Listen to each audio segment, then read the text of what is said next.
세상을 이해하는 시간, 데이터 세상 속으로 구글 트렌드를 통해서 국내외 트렌드를 알아봅니다. 지난 한 주 사람들은 무엇에 관심을 가졌을까요? 지금 제 옆에는 견재석 기자님 나와 계십니다. 안녕하세요. 네, 안녕하세요. 그리고 또 제 옆에는 이제 우리 배민경 아나운서 나와 있어요. 네, 안녕하세요. 네. 자, 오늘 5위 키워드부터 빠르게 살펴보도록 하겠습니다.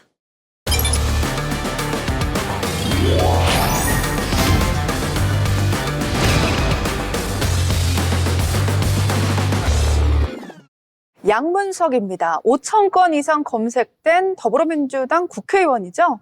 네, 양문석 의원은 딸 이름을 도용해 11억 원을 불법 대출받은 혐의로 기소됐습니다. 지난 28일 열린 1심에서는 당선 무효형을 선고받았어요. 지난해 총선을 앞두고 관련 의혹이 제기됐었는데요. 당시 양 의원은 관행대출이다라고 하면서 의혹을 부인했었죠. 네, 2021년도입니다. 새마을 금고에서 대학생인 딸 명의로 사업자 대출 11억 원을 받아 서초구 소재 아파트 구입 자금으로 사용을 했는데 거기에 양 의원이 총선 후보자 등록 당시 이 아파트 가격을 9억여 원 낮춰 신고를 했다고 합니다. 네, 양 의원은 사업을 하지 않는 자녀 명의로 사업자 대출을 받은 건데요. 이른바 편법 대출을 한 것입니다. 재판부는 양 의원에게 특정경제범죄법상 사기 혐의에 대해 징역 1년 6개월에 집행유예 3년을 선고했고요. 선거법 위반 혐의에는 벌금 150만 원을 선고했습니다. 사문서 위조 혐의에는 무죄를 선고했어요. 네, 국회의원의 경우 금고 이상의 형을 받거나 선거법 위반 혐의로 100만 원 이상을 선고받으면 의원직을 상실하게 됩니다. 양 의원은 이렇게 말했습니다. 저희들이 판단했던 것과 검찰이 판단했던 것의 간극이 컸다라고 이야기하면서 항소할 방침을 밝혔죠. 네, 양 의원은 재산 축소 신고 혐의는 인정했지만 대출 사기와 공직선거법 위반 혐의에 대해선 고의가 없다라면서 무죄를 주장했습니다. 네, 국민의힘이죠. 여당에서는 이번 판결을 사필 규정이다 이렇게 표현을 했고요. 그리고 사법 리스크 불감증이라고 민주당을 비판했습니다. 네, 더불어민주당은 이에 대해서 공식적인 입장을 밝히지는 않았습니다. 양문석 의원이 1심 판결 직후 웃는 모습으로 이제 법원을 나오는 게 이제 사진이 찍혔던 것이 있는데요. 이제 항소심에서 어떻게 다뤄질지 이 부분 지켜봐야 될 것 같습니다. 그럼 계속해서 4위 알아봅니다.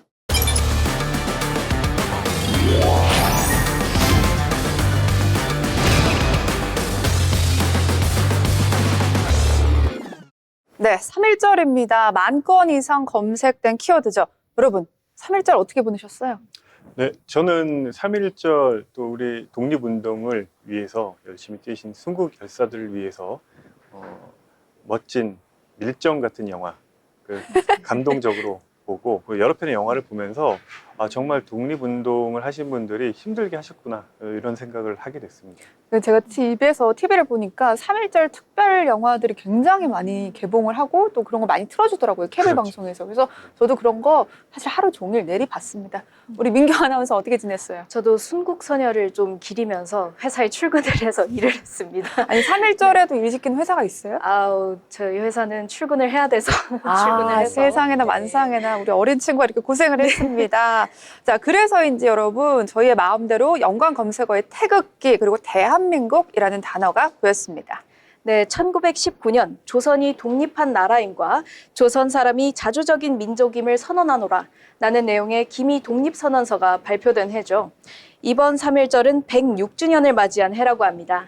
와, 벌써 106주년이나 됐네요. 이번 3.1절에 배우 송혜교 씨와 그리고 서경덕 교수가요, 여성 독립운동가에 관한 영상을 다국어로 제작해서 국내외에 배포했습니다. 이 행위가 벌써 4년째라고 합니다.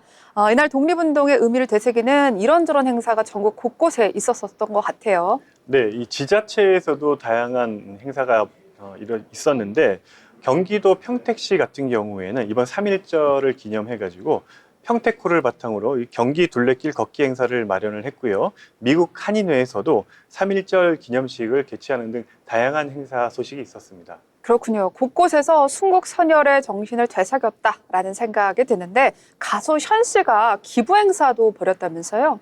네, 가수 션이 3.1절 기념 기부 마라톤으로 2억 2천만 원의 기부금을 전달했다고 합니다. 이 행사가 벌써 5년째 이어지고 있다고 하는데요.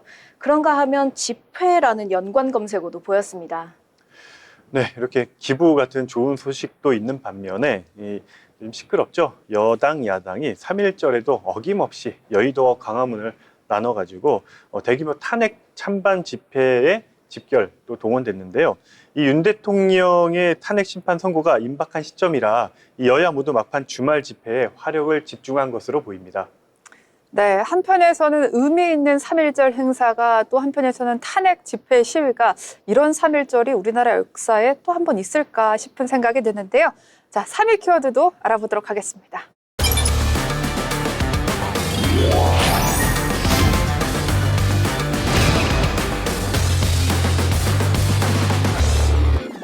네, 미키 세븐틴입니다. 5만 건 이상 검색되면서 화제를 모았는데 우리 봉준호 감독의 신작이어서 더욱더 많은 분들이 관심을 가진 것 같아요. 네, 개봉 첫날이 28일인데요. 이 첫날에만 무려 24만 명의 관객을 동원을 했고 그러면서 압도적으로 박스오피스 1위를 차지했습니다. 네, 이 수치가요. 2025년 상반기 극장 흥행작 검은 수녀들, 캡틴 아메리카 등과 같은 오프닝 스코어를 모두 뛰어넘었다고 합니다. 올해 극장 개봉작 오프닝 스코어 1위의 기록이라고 하네요. 네, 미키 세븐틴의 열풍이 어느 정도인가 하면요. 개봉 이틀 만에 관객 수 100만 명을 돌파했다고 합니다. 저는 소설책으로 먼저 사실 이 내용을 읽었었는데 내용이 정말 흥미롭더라고요. 이 소설 속 미래 세계에서는 사람의 의식과 기억을 고스란히 내려받은 복제 인간이 등장한다고 하죠. 네, 맞습니다. 미키 세븐틴의 주인공은 위험한 임무를 수행하다 죽으면 다시 태어나기를 반복하는 복제 인간인데요. 영화 내에서는 익스펜더블, 즉 소모품이라 불리는 미키의 이야기입니다. 에드워드 애슈턴의 SF 소설 미키 세븐이 원작이라고 하네요. 이 국내외 반응이 좀 궁금해지는데 어떤가요? 실제로 이제 저는 저 영화를 관람을 했는데 빠르게 봤죠. 네. 우리가 좋은 작품도 그 기존에도 많았지만 정말 아카데미 같은 큰 시상식에서 작품상 반열에 오를 수 있는 작품이지 않을까라는 생각도 있었고 한편으로는 조금 이제 초반부는 이제 좀 이해하는 차원에서 이렇게 조금 더 이렇게 지켜봐야 되나? 뭐 이런 그 느낌도 있었습니다. 이제 그런 이야기도 있더라고요. 밥 먹고 직후에 보면 약간 졸린 영화다. 그래서 제가 알기로는 땡모 기자님께서 20분 정도 졸았다고 하는데 옆에 계신 분 아니에요? 그분이? 네, 제가 아마 그 방송 전에 그렇게 말씀을 드렸었는데 그렇다고 해서 뭐 이 초반에 지루하거나 루즈하거나 뭐 이렇지는 않습니다. 한번 정말 이 작품을 한번 보시면요, 이게 스포라 더 말씀드리기는 참 애매한데 우리나라에서도 정말 이런 작품을 만들 수 있구나 이런 판단을 하시지 않을까 생각이 됩니다. 좋습니다. 국내 반응 어떤가요? 네, 국내에서도 반응이 다채로웠습니다. 시대를 관통하는 봉 감독만의 우화극이라는 긍정적인 평도 있었고요. 반면에 너무 기대를 많이 했다, 그냥저냥 봤다 처럼 짤막한 실망을 표출한 반응도 있었습니다. 평가가 말씀하신 대로 크게 둘로 나뉘었습니다. 네, 그렇습니다. 이 북미에서는 7일 개봉이라 대중의 반응을 아직은 알기 힘들었는데 전문가와 일반 관객이 참여하는 영화 평가 사이트인 로튼토마토에서는 전문가들이 평가하는 신선도 지수 88%를 받았어요. 이게 이제 60% 이상이면은 영화가 좋게 표시된다는 점을 생각하면서 이제 아주 긍정적으로 평가됐다 이렇게 볼 수 있습니다. 미키 세븐틴의 주인공은요, 죽었다 살아났다 죽었다 살아났다를 반복하면서 끊임없이 자신의 임무를 이제 수행한다고 합니다. 이런 점에서 자본주의 착취에 대한 불합리성을 담은 영화다라고 하시는데 여러분 한번 이제 관람해 보시면 좋을 것 같고요. 자, 이제는요 10만 건 이상 검색된 검색량이 쭉쭉 늘어나죠. 2위 키워드로 가봅니다.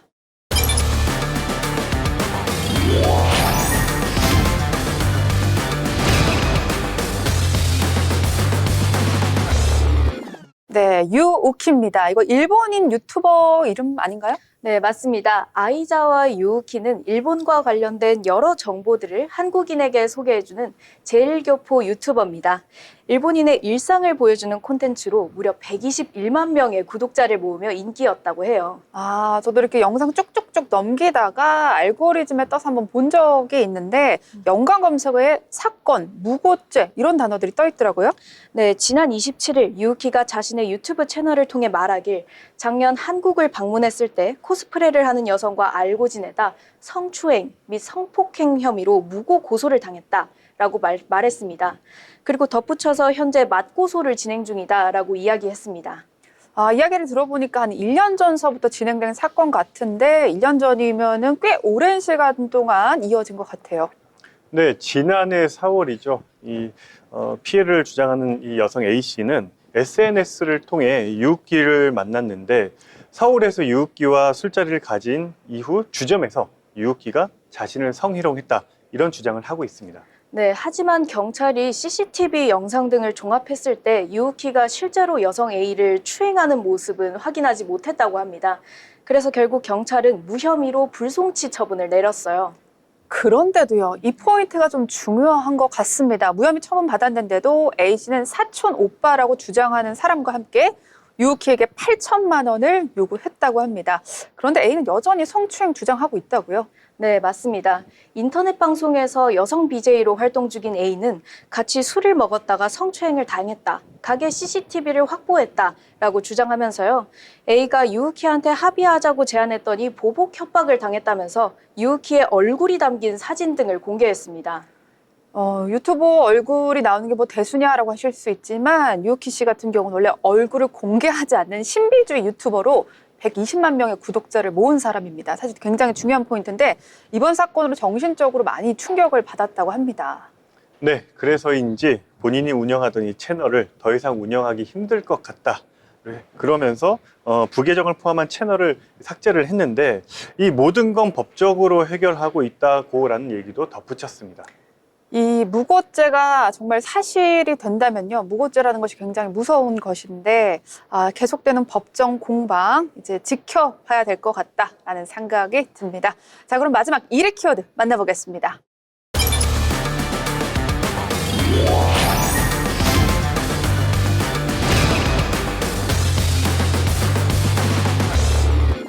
네, 100만 건 이상 검색됐지만 사실 평이한 단어예요. 지금까지는 조금 새로운 단어들이 검색이 됐던 것 같은데 이거 뭔가요? 네, 최근 날씨가 많이 변덕스러웠습니다. 이 기온이 영상으로 오르면서 날씨가 포근해지는 듯 했으나 3월 1일부터 눈과 비 그리고 꽃샘추위 소식까지 이어졌는데요. 지난 4일엔 전국 곳곳에 폭설 소식도 있었죠.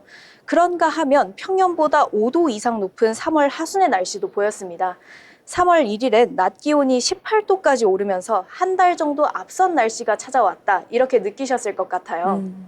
네, 이런 봄 날씨는 우리나라뿐만 아니라 북미와 러시아에서도 이어졌는데요. 2월까지 겨울로 구분하는 인도의 경우 이제 벌써 여름 날씨가 찾아왔다고 합니다. 그래서 인도 남서부 지역은 최고 기온이 40도 이상이나 치솟았다고 하네요. 아니 2월에 40도 이게 가능한 일인가라는 생각이 드는데 이 지구 온난화가 점점 심각해지면서 날씨라는 개념 자체가 지금 바뀌고 있는 것 같습니다.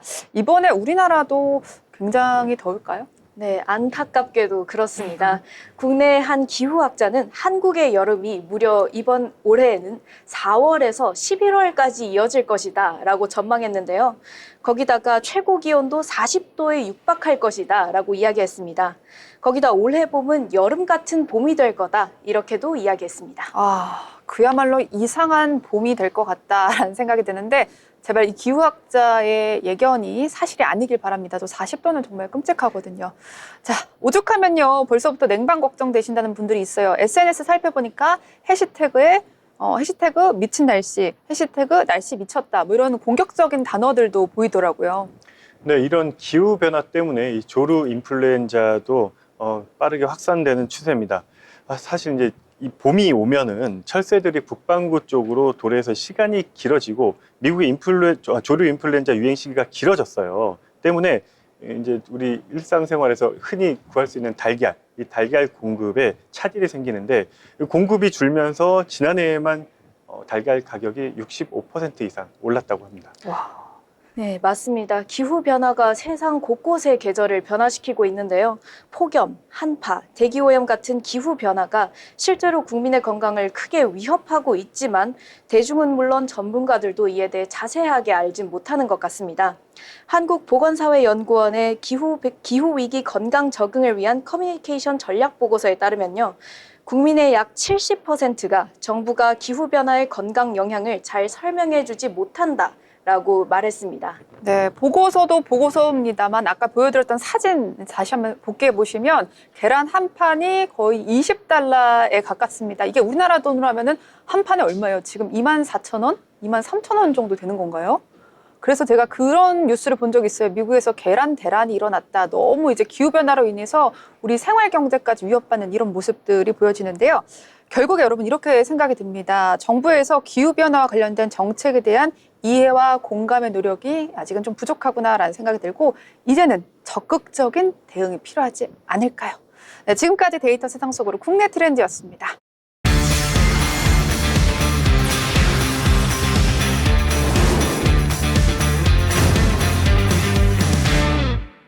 네, 계속해서 데이터 세상 속으로 이번에는 해외 이슈를 알아보는 시간입니다.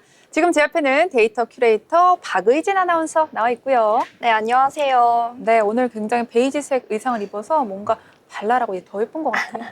감사합니다. 아, 겸손해요. 자, 글로벌 시장에서 사람들이 가장 많이 관심을 가졌던 단어 5위부터 살펴봅니다.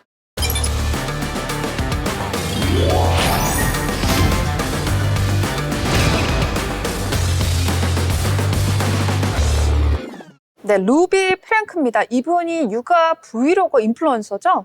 네, 루비 프랭크는 250만 명이 넘는 구독자를 보유한 크리에이터인데요. 채널을 운영하면서 남편 케빈 프랭크와 함께 6자녀와 일상을 공유하는 콘텐츠를 주로 올렸습니다. 많은 부모들이 육아 팁을 얻기 위해 구독하고 가족 간의 끈끈한 유대감으로 시청자들의 마음을 사로잡아 수백만 명의 구독자가 늘어났습니다. 사진 보니까 사람 참 좋아 보인다라는 생각이 절로 드는데 이렇게 이제 좋은 인상의 그녀가 아동 학대 혐의로 체포됐다고요. 네, 참 이해가 가지 않는 대목인데요. 지난 2023년 8월 이 루비 프랭크가 아동학대 혐의로 체포됐습니다. 최근 루비 프랭크의 이중적인 모습과 가족 내 학대 내용을 담은 다큐멘터리가 공개되면서 큰 파장이 일고 있죠. 네, 루비 프랭크가요 처음부터 학대를 일삼았던 건 아니라고 합니다. 그랬으면 250만 구독자 보유할 수 없었겠죠. 그런데요, 루비의 가족 상담사이자 비즈니스 파트너였던 조니 힐데브란트의 프로그램에 깊이 빠져들면서 문제가 시작됐습니다. 맞습니다. 루비 프랭크가 점점 엄격한 훈육법을 강조하기 시작하면서 일부 시청자들이 불편함을 느끼기 시작했는데요. 근데 도대체 조니 힐데란트의 프로그램이 뭐길래 이렇게까지 된 거죠? 저도 이 내용을 확인을 해보니까 이 조디 힐데브란트가 만든 커넥션스란 프로그램은 이 극단적인 심리 치료 및 훈육 방식을 중심으로 한 프로그램인데요.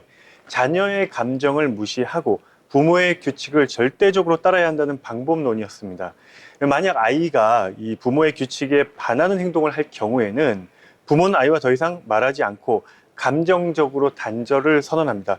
결국 정서적인 학대로 치부할 수 있는 거죠. 네, 맞습니다. 루비 프랭크는 비즈니스 파트너인 힐데브란트와 결국 내연 관계에 이르렀고요. 2023년 이 둘은 아동학대 혐의로 결국 체포됐습니다. 루비 프랭크의 자녀 중 한 명이 심각한 영양실조와 학대 흔적이 있는 상태로 탈출했고요. 그리고 이러한 내용이 최근 공개된 다큐멘터리에 담겨서 화제의 검색어가 된 겁니다. 네, 이 다큐멘터리에서 루비 프랭크의 큰딸 찰리라는 친구가 있는데 이 찰리는 어머니의 학대와 가족 내에서 겪은 이 고통스러운 경험을 상세하게 고발하기도 했습니다. 네, 샤리의 고백으로 조회수를 높이고 남들에게 잘 보이기 위해 자신을 포장하는 인플루언서의 문화가 얼마나 위험한 것인지 느낍니다. 아, 맞습니다. 요새 인플루언서의 사생활을 다룬 이러한 다큐멘터리가 많이 개봉되고 있는데 이런 것들이 굉장히 자극적으로 다가오는 시점인 것 같습니다. 이 호기심을 자극하면서 높은 시청률로 상업적인 이익이 발생하기도 하는데요. 지난주에 저희가 다뤘던 것 중에 하나가 행복해 보이는 여성 브이로거를 다뤘습니다. 근데 여행 도중에 남자친구한테 살해를 당했고요. 이제 이런 것들이 미국에선 하나의 시스템처럼 이제 자리 잡은 거 아닌가라는 생각이 드는데 대중의 인기를 먹고 사는 인플루언서가 범죄의 연루가 되고 그리고 인플루언서의 이면을 다룬 다큐멘터리가 출시되고 구글 트렌드 상위 검색어에 오르면서 한마디로 돈벌이 수단이 되는 이 시스템이 거의 자리 잡은 것 같아요. 네, 그렇기 때문에 이런 다큐멘터리를 소비하는 과정에서 시청자들의 비판적인 시각이 필요합니다. 단순히 자극적인 사건에 흥미를 느끼기만 하면 이러한 다큐멘터리가 상업적인 목적으로만 소비가 되고요. 사회적 메시지가 제대로 전달되지 않을 수 있습니다. 네, 이러한 사건들이 자극적인 콘텐츠로만 소비되지 않기를 바랍니다. 그럼 계속해서 4위 키워드 알아보겠습니다.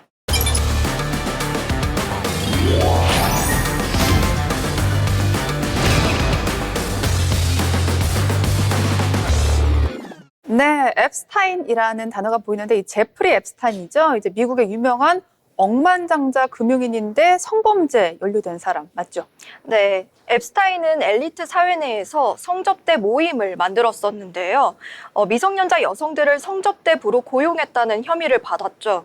그리고 이때 학대당한 14세 이상의 소녀가 36명이었습니다. 네, 이번에 공개된 문건은요, 사실 이전에 공개된 문건과 거의 비슷하고요. 또 우리 상당 부분 검열이 돼 있어서 새로운 정보는 제한적인데 그럼에도 불구하고 구글 트렌드에 오른 이유가 무엇이냐?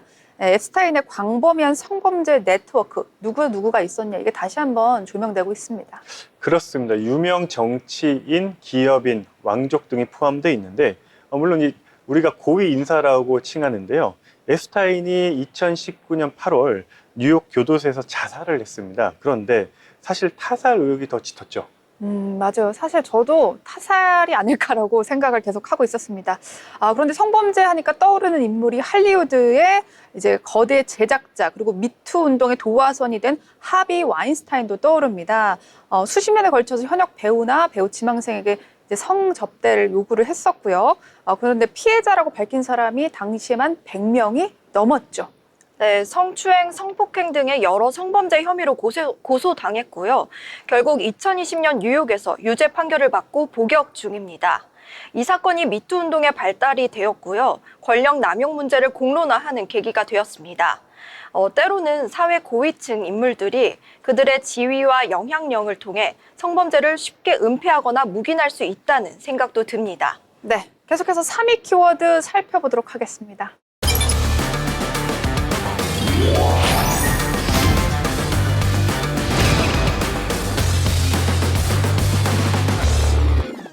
조이 리드, 저는 이제 앱스타인은 유명해서 알겠는데 이분은 누군가요? 네, 미국의 정치 평론가이자 TV 프로그램 진행자인데요. 최근 진행 중인 더 리드아웃 쇼가 개편되면서 MSNBC에서 해고를 당했습니다. 이 조이 리드는 흑인으로 진보 정치에서 적극적으로 목소리를 내왔습니다. 네, 조이 리드는 특히 트럼프 대통령에 대한 날카로운 비판을 제기했었는데요. 트럼프 대통령이 인종차별적인 발언과 행동을 했다고 주장했고요. 코로나19 초기 대응, 백인 우월주의자들의 연대 등 트럼프 대통령의 정치적 접근 방식이 미국 사회를 분열시키고 있다는 점을 지속적으로 강조했습니다. 네, 조이 리드 같은 경우는요, 이번 해고에 대해서 인터뷰를 하면서 눈물을 흘리면서 분노를 표현했습니다. 그러나 흑인 인권운동 그리고 가자 전쟁 반대 등 사회적 이슈에 대해서 소리를 냈던 것을 후회하진 않는다라고 이제 전했죠. 그런데 트럼프 대통령의 반응이 화제입니다. 네, 이 트럼프 대통령은 조이 리드의 해고를 축하했는데 트럼프답죠. 그러니까요. 네, X, 그러니까 구 트위터인데 여기에 어떤 게시글을 올렸냐면은 마침내 텔레비전에서 가장 재능이 없는 사람이 해고됐다 이렇게 얘기를 했습니다. 한 나라의 대통령이 자신을 비판했던 앵커를 이렇게 또 공격하기가 쉽지가 않은데 그걸 트럼프 대통령이 해냅니다. 자, 조이 리드는요, 해고 사건이 인종의 다양성, 흑인 여성의 역할 그리고 소수자의 권리와 관련된 사회 중요한 역할을 이제 대두시킨 것 같습니다. 미국 내 반응은 어떤가요? 반응은 극명하게 갈리고 있습니다. 진보 진영에서는 그녀의 발언을 지지하면서요, 언론인의 역할을 다했다라는 평가가 나오고 있습니다. 하지만 보수 진영에서는 편향적이고 공화당을 과도하게 공격하고 있다는 비판이 있었죠. 일부 공화당 인사들은 MSNBC와 조이 리드를 강하게 비난하면서 언론의 중립성을 잃었다고 주장하기도 했습니다. 네. 조이 리드가요, 앞으로 트럼프 대통령을 비난한 언론인 중에서 처음이자 마지막 해고자가 될지 한번 지켜봐야 될 것 같습니다. 자, 그럼 2위 키워드 함께 보시죠.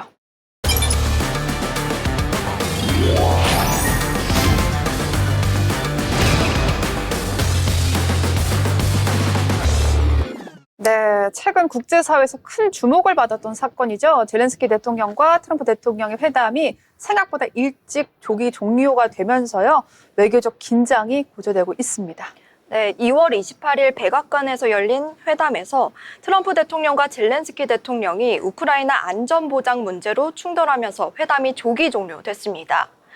예정된 광물협정 서명식과 공동 기자회견도 취소됐습니다.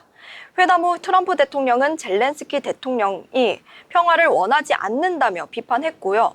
미국의 지원 없이는 러시아를 이길 수 없다고 주장했습니다. 네, 이날 회담 영상을 보면요, 부통령이 이렇게 말합니다. 젤렌스키 대통령한테 왜 양복 안 입고 왔냐, 예의 없는 거 아니냐, 이런 말을 하기도 하고, 너무 당황해서 막 버벅거리는 젤렌스키 대통령의 영상이 화제이기도 했는데요. 거의 젤렌스키 대통령이 백악관에서 쫓겨났다, 이런 식으로 외신에서는 보도하고 있더라고요. 네, 트럼프 대통령은 젤렌스키 대통령이 자신의 종전 구상을 받아들이지 않자 강하게 압박했었는데요. 또한 우크라이나가 평화를 위한 성실한 약속을 입증할 때까지 모든 군사 지원을 중단하기로 명령했습니다. 네, 트럼프의 군사 원조 중단이 되면 우크라이나의 전선 유지가 어려워질 것 같은데, 결국엔 러시아의 공세에 취약해질 거란 말이죠. 그렇다면 젤렌스키 대통령 어떤 식으로 반응하게 될까요? 네, 아무래도 미국의 지원이 줄어들게 되면은 미국의 태도가 바뀌게 되면 서방 국가들의 지원도 줄어들 것으로 예상이 되고요. 이 우크라이나의 협상력이 약화될 수 있지 않을까, 이런 관측이 나오고 있습니다. 네, 미국이 우크라이나에 대한 군사 지원을 중단하기로 하자 공지에 몰린 젤렌스키 대통령이 부분 휴전할 수 있다면서 결국 한 발 물러섰습니다. 네, 다시 한번 평화를 위한 노력이 시도되고 있는 것 같습니다. 이에 대한 외신들의 반응은 어떤가요? 트럼프 대통령과 젤렌스키 대통령의 공개 설전 이후 유럽 국가들은 젤렌스키에 대한 지지를 선언한 반면 러시아는 트럼프의 결정을 환영하면서 젤렌스키를 조롱했습니다. 회담 결렬로 인해 미국, 러시아 대 우크라이나, 유럽 간의 대립 구도가 더욱 선명해졌고요. 종전 논의가 난항을 겪을 가능성이 커졌습니다. 네, 트럼프의 군사 지원 중단 선언으로요, 우크라이나는 안보적으로 또 외교적으로 경제적으로 어려운 상황에 처하게 된 것 같습니다. 그럼 계속해서 1000만 건 이상 검색된 1위 키워드 보시죠.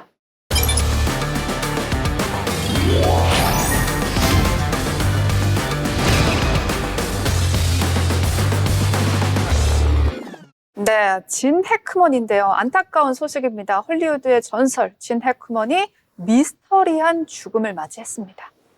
네, 미국의 유명 배우 진 해크먼이 2월 26일 95세의 나이로 아내 베시 아라카와 함께 뉴멕시코주 산타페의 자택에서 숨진 채 발견됐습니다.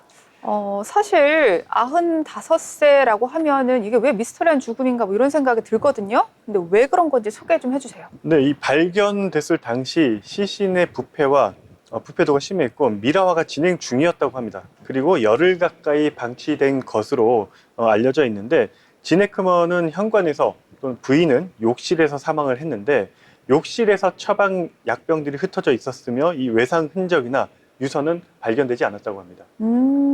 각각 다른 장소에서 진 해크먼이 살고 있는 저택이 정말 넓었다고 하는데, 남편은 거실에서 죽고 부인은 욕실에서 죽는다. 이거 조금 이상한 것 같아요. 타살 흔적도 있다고요? 네, 진 해크먼의 딸은 일산화탄소 중독 가능성을 제기했지만 현관문이 열려 있었다는 점에서 타살 가능성도 논의되고 있고요. 그리고 부검 전까지 정확한 사인은 발표되지 않았습니다.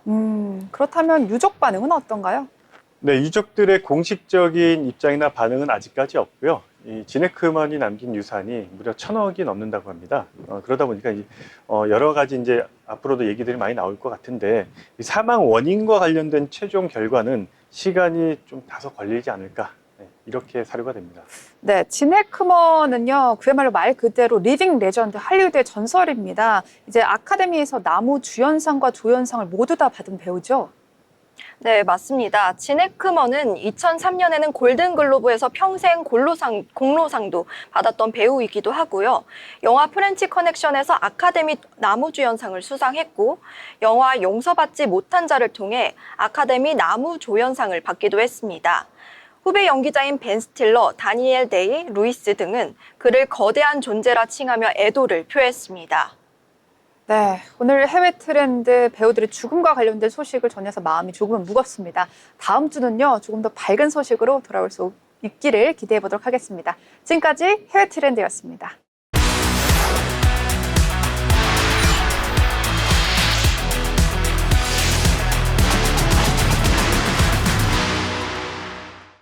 네, 기자님, 오늘 준비한 내용은 뭔가요?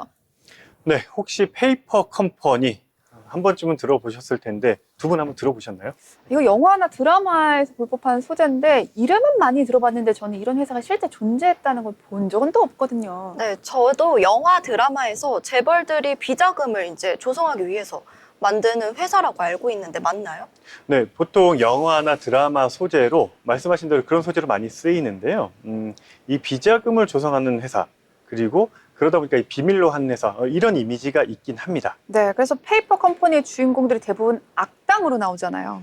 네, 불법, 그다음에 편법, 탈세 이런 단어들이 보통 잘 어울리고 이 페이퍼 컴퍼니 이미지가 그러다 보니까 상당히 부정적으로 연결되는 경우가 많습니다. 그런데 이 부정적인 회사 누가 만들고 왜 만드는 건가요?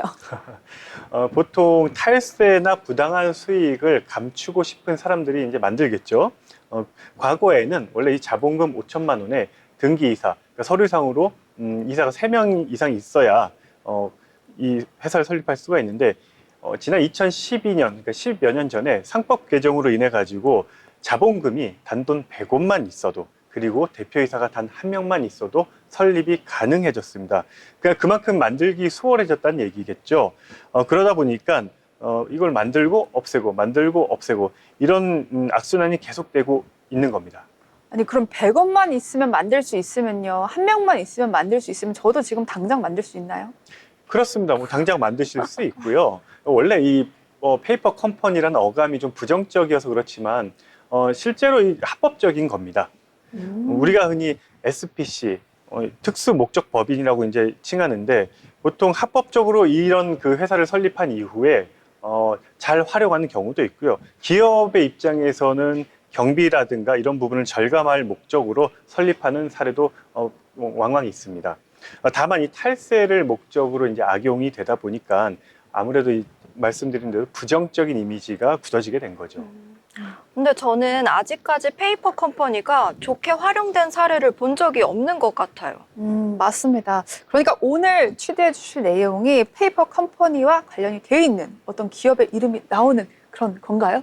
네, 지금 여기까지 왔는데 이 기업 이름을 구체적으로 말씀드릴까 고민을 했는데 조금 더 이제 취재가 좀 필요한, 사실 다 끝났는데 조금 더 필요한 부분이 있어서 그건 이제 차후에 저희가 점심시간에 여기서 밥을 먹을 수도 있어요. 그만큼 유명한 외식 프랜차이즈 업체와 연관성이 있고요. 중요한 거는 이 프랜차이즈 업체를 지배하는 주인, 그러니까 이 지배 회사가 이 페이퍼 컴퍼니이지 않을까라는 합리적인 의심이 취재를 통해서 확인되고 있습니다. 결국에 지주사가 페이퍼 컴퍼니일 것 같다라는 이제 이야기를 해주신 건데 주인 회사라고 지금 말씀을 해주신 거죠? 그렇습니다. 이 어떤 회사를 지배하고 있는 그 위에 상위 회사, 여기를 이제 우리는 지주사라고 부르는데요. 보통 그 프랜차이즈 같은 경우에도 당연히 회사니까 이 지주사를 두고 있는 경우도 있습니다. 그렇군요. 이제 본사를 지배하고 있는 회사, 그런데 지주사가 도대체 어떤 것이길래 이 요식업에서 페이퍼 컴퍼니 의혹을 받게 된 거죠? 네, 이 몇 가지 의문점이 보이고 있는데 프랜차이즈 본사 측에 직접 찾아가고 그 메일도 보내고 문서상으로 궁금한 점을 전달해서 여러 가지 이제 내용을 답을 달라 이렇게 보냈는데도 현재 수개월째 묵묵부답 상태이고요. 심지어 그 찾아갔을 때 언론 담당 직원과 만나서 경영진에 보고를 했냐 이런 내용들을 했더니 취재에 보고는 했는데 거기에 대해서 어떤 답이 없다 아직까지는 라면서 취재에 제대로 응하지 않고 있어서 의혹을 점점 더 키우고 있는 상황입니다. 이 프랜차이즈의 기업명을 말씀해 주실 수 없다면은 탄생 비화 좀 말해 주세요. 우리가 다 알 법한 진짜 유명한 그런 곳이잖아요. 사실 여기가 수십 년이 넘었다고 하던데. 네, 맞습니다. 이 프랜차이즈가 대략 한 40년 가까이 된 외식 업체고요. 이 브랜드가 탄생 비화뿐만 아니라 이 창업주에 대한 성공 스토리가 많은 언론에 소개가 돼 있는 그런 업체입니다. 사실 수십 년이 넘은 외식 업체이면서도 당시에는 성공할 수 있는 배경 중에 이 고달픈 서민들의 삶과 애환을 달래줬던 이 독특한 메뉴가 있었고요. 창업주가 이후에 이제 너무 잘 되다 보니까 네. 본인이 갖고 있는 지분을 거액의 외국계 사모펀드에서는 넘기기도 했습니다. 이 브랜드 창업주는 그 후에도 본인이 우리가 흔히 이제 무료 급식이 있죠. 네. 노숙자나 이런 분들 네. 통해서 이제 길거리에서 무료 급식, 이제 밥차 이런 거를 본인의 사비로 운영도 하고 직접 나가서 급식을 해주기도 했습니다. 아, 제가 이게 어떤 음식인지를 밝히고 싶은데 우리나라에서 이 음식은 딱 이 브랜드 하나밖에 없어서 밝히면 이제 바로 탄로가 나기 때문에 진짜 안타깝습니다. 지금까지는 뭐 무료 급식도 해주고 다 좋은 이야기였다라고 했는데 그러면 이 페이퍼 컴퍼니 의혹은 어디서 시작된 걸까요? 네, 해당 업체가 몇 년 전에 이제 새 주인을 만나는 과정부터 좀 의문점이 드러나기 시작을 했는데요. 네, 지배회사가 이상하다는 거죠? 네, 취재를 시작하면서 이상했던 점은 이제 바로 A사입니다. 제가 이니셜로 A사라고 표현을 하는데 2022년 제가 이제 1월이라고 이제 아까 말씀드렸지만 실은 1월이 아니고 모월에 설립이 되는데 단 3개월 만에 이 프랜차이즈 업체를 인수를 하게 됩니다. 근데 이 프랜차이즈 업체 당시 가치가 수백억 원이 달해요. 그러다 보니까 이제 혹시 블라인드 펀드라고 들어보셨나요? 아, 이게 뭐예요? 블라인드 펀드는 이제 우리가 일반적으로 많이 듣잖아요. 네. 우리가 투자를 위해서 어디다가 이제 저수지다가 돈을 모으는 그런 이제 흔히 얘기하는 쩐주. 예, 그 돈을 투자하는 투자자가 있는데 거기에 모인 돈을 이 투자 운용사, 보통 사모펀드 같은 경우 투자 운용사에서는 그 쩐주들한테 내가 어디다가 이 돈을 투자하겠다는 걸 굳이 밝히지 않아도 투자를 할 수 있는 그런 펀드를 블라인드 펀드라고 합니다. 아, 그러니까 한마디로 투자자가 투자 운용사에 돈을 맡기면 내가 어디에 투자하든지 개입하지 않겠다 이런 거죠. 네, 맞습니다.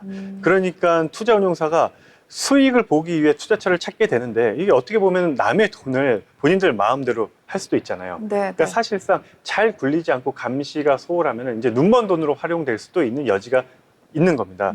그리고 또 하나 이제 주목할 점은 방금 말씀드린 업체가 22년도에 설립이 됐는데 3개월 만에 인수를 했다고 말씀드렸잖아요. 네, 네. 우리가 보통 이제 혹시 은행에서 대출을 받아 보신 적이 있으신가요, 두 분? 전 있어요. 전세자금 대출 받아봤습니다. 아, 전세자금 대출. 저는 뭐 유사한 거 한번 받아보려고 했는데 뭐 수익도 증명해라. 그리고 또 담보가 확실하지 않으면 안 해준다 해서 굉장히 좀 까다롭더라고요. 그렇죠. 이 은행에서 대출 받는 게 체험을 해보셨기 때문에 상당히 까다롭죠. 어려워요. 그렇죠. 그런데 아까 말씀드린 대로 3개월 만에 수백억 원대 그 외식 프랜차이즈 업체를 인수를 했다. 여기에는 은행에서 대출을 해준 대출금도 끼어 있습니다. 그래서 상식적으로 회사가 대출을 받으려면은 이제 기업 활동하는 과정에서 최소 1년 정도의 실적을 보게 되거든요. 그런데 그런 가치를 판단하고 은행에서 거기에 맞는 대출을 한다고 해도 사실상 그 가치에 준하는 대출금보다 좀 낮게 평가해가지고 대출금이 나오는 게 상식적입니다. A사 같은 경우에는 3개월 만에 그만큼의 수십억 원 대출을 받은 걸로 확인되고 있고요.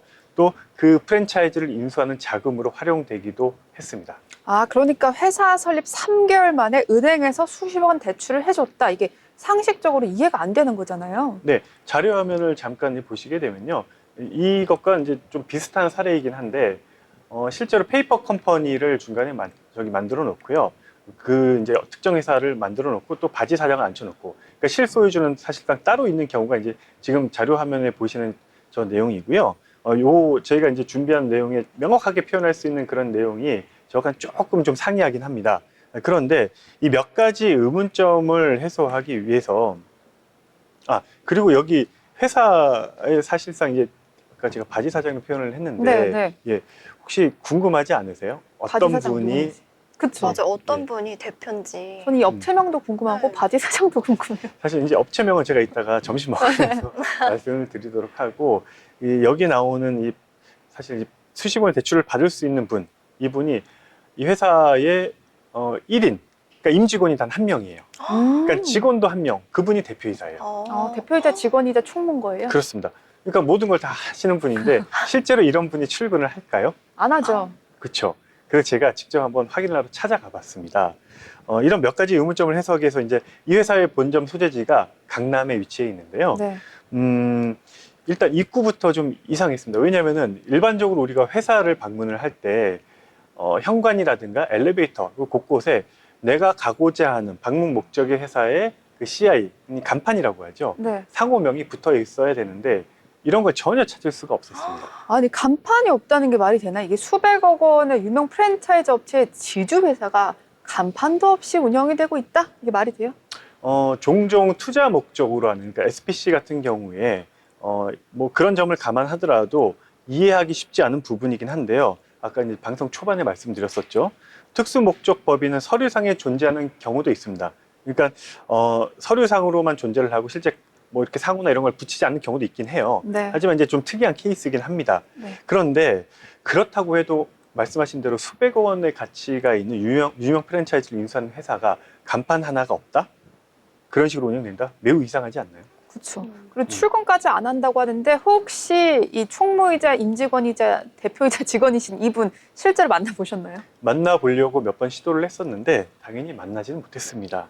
직원들에게 거기서 만난 직원에게 지주사와 대표의 존재가 실제로 있는가 하는 부분을 여쭤봤는데 아직까지 그 어떠한 해명도 나오지 못하고 있고요. 실제 이분이 진짜 여기 존재하는지 여부도 상당히 궁금하잖아요. 네. 그래서 그러면은 제가 지금 만나지 못하더라도 이 대표이사가 이쪽 회사를 출근하는지 여부를 또 물어봤는데 네. 실제 근무 여부조차 자신은 잘 모른다 이러면서 취재 관련된 내용을 질의서를 보내주면은 문자나 메시지로 답을 주겠다 이렇게 얘기를 했는데 아직까지 어떠한 해명도 내놓지 못하고 있습니다. 그러면요, 지주사라는 곳에 회사 주소는 맞는 건지라는 의문이 사실 들고요. 그리고 문자 내용을 보내달라고 한 그 직원은 어디 소속 직원이에요? 네, 방금 말씀드린 인수를 당한 그 유명 외식 프랜차이즈 업체의 홍보 마케팅 담당자고요. 이 안에도 이상한 점은 뭐냐면은 이 유명 프랜차이즈 본사를 제가 찾아갔는데 말씀드린 지주사, 그러니까 지배회사죠. 이 회사와 주소가 동일하다는 겁니다. 그러니까 지금 이 사무실 안에 저희 방송국 외에 별도의 회사가 또 있다는 거예요. 아하. 그러니까 서류상으로만 존재한다고밖에 의심이 가지 않는 거죠. 거의 제가 느꼈을 때는 거의 네일 아트 샵에서 많이 하는 게 네일 아트 하나 있고 마사지 샵 있고 뭐 샵인샵 개념. 샵인샵 개념으로. 그런데 이런 샵인샵이 매출 수백억인 회사에서 하면 안 되는 거잖아요. 그렇죠. 그러니까 여기 같은 경우에는 이 건물에 2개 층을 프랜차이즈 업체 본사가 사용을 하고 있는데 A사의 실체를 확인하기 위해서 제가 밑에 층, 위층 안으로 다 들어가 봤는데 어떻게 운 좋게 들어는 갔습니다. 근데 그 안에 어디에도 A사를 확인할 수 있는 상호라든가 직원을 전혀 만날 수가 없었습니다. 그러면 그 회사가요, 아까 10층, 11층 왔다 갔다라고 하셨는데 실제 존재하고는 있는 건가요? 정상적인 회사로 이제 경영 활동을 하고 있다 이렇게 볼 수는 없죠. 사실 이 정도라면은. 그리고 이제 이런 경우를 우리가 전형적인 페이퍼 컴퍼니다 이렇게 칭합니다. 자, 이럴 경우 페이퍼 컴퍼니다라고 칭할 수 있을 경우 추가 취재는 어떤 부분이 될 수 있을까요? 일단 이 페이퍼 컴퍼니로 의심이 될 경우에는 회사의 대표이사의 실체가 있는지 여부를 확인을 해보고 신생 업체가 어떻게 수백 원대의 그 유명 프랜차이즈 업체를 인수를 할 수 있는지 이 자금의 출처도 당연히 확인을 해야 됩니다. 그리고 혹시 자금을 마련하는 과정, 아까 이제 대출을 말씀을 드렸었는데요. 이 대출을 해주는 과정에서 금융사와의 어떤 유착관계라든가 이런 부분은 없는지도 확인이 당연히 돼야 되는 거고요. 만약에 수사기관, 그러니까 사정기관에서 이런 점들을 들여다보고 있다는 얘기도 제가 얼핏 듣긴 했는데 만약 그런 부분이 있다면은 실제 이게 수사로 계속 연결이 되고 있는지 분명하게 끝까지 이 부분을 추적하고 명명백백 밝히고 있는지 여부도 끝까지 저희가 지켜봐야 할 대목입니다. 말씀 들어보니까요, 페이퍼 컴퍼니 의혹을 받고 있는 회사가 취재를 차일피일 미루면서 답을 안 하고 있는 거다라는 생각이 드는데 이거 맞나요? 그렇습니다. 그래서 제가 큰 결심을 했습니다. 뭐예요? 오늘 모두 모시고 제가 이 외식 프랜차이즈 집에서 점심을 쏘겠습니다. 아니 근데 저는 너무 사실 우리가 그 특정 요리거든요. 그래서 제가 무슨 요리다라고 말하면 딱 거기 회사라고 아실 수밖에 없어요. 우리나라에서 이 요리는요, 딱 그 회사 말고 아무 데서도 하지 않거든요. 그래서 말을 너무 하고 싶은데 말하면 안 되는 거죠.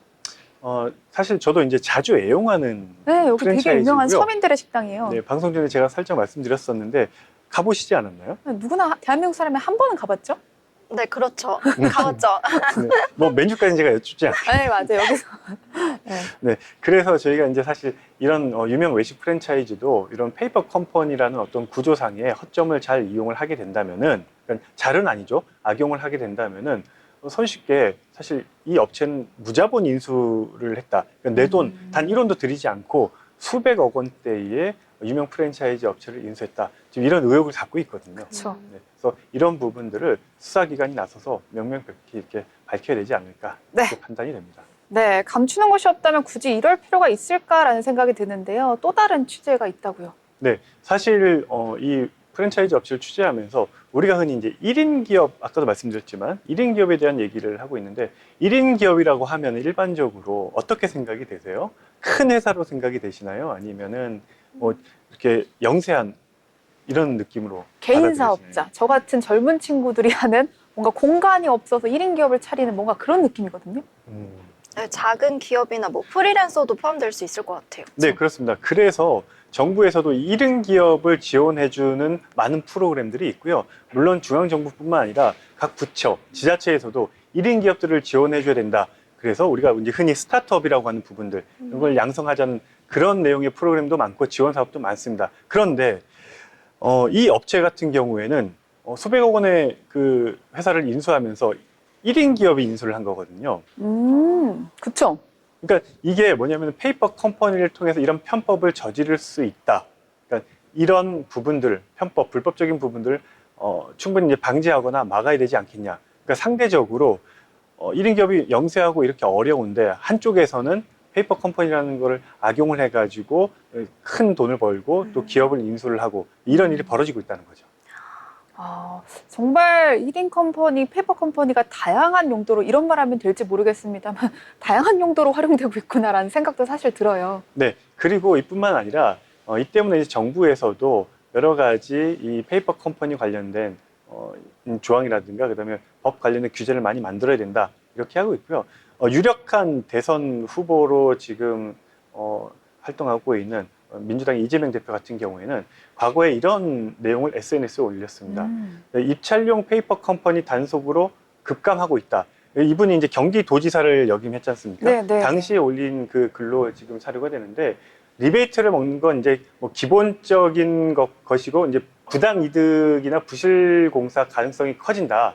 도에서는 페이퍼 컴퍼니로 입찰하면은 보증금 몰수, 형사고발, 행정조치가 곧바로 취해진다. 이런 내용입니다. 결국 불공정한 방법을 시도만 해도 책임을 묻겠다라는 유력한 대선 후보, 대선 주자의 어떤 각오가 여기서 비춰진다고 볼 수 있습니다. 이렇게 강력하게 불공정한 시도만 해도 죄를 묻겠다라는 강력한 규제가 있으면 페이퍼 컴퍼니가 조금 사라지지 않을까라는 생각이 듭니다. 오늘 견재수 기자님과 함께 페이퍼 컴퍼니에 대해서 알아봤고요. 여러분, 세상의 트렌드는요, 오락가락하는 3월의 날씨와 비슷한 것 같습니다. 저희 데이터 세상 속으로에서는요, 시청자 여러분들께 오락가락하는 데이터를 읽어드리고요. 또 변화를 함께 해석하고 사람들의 마음에 무엇이 있는지 이해하도록 매주 이 시간 함께 하도록 하겠습니다. 오늘 시청해주셔서 고맙습니다.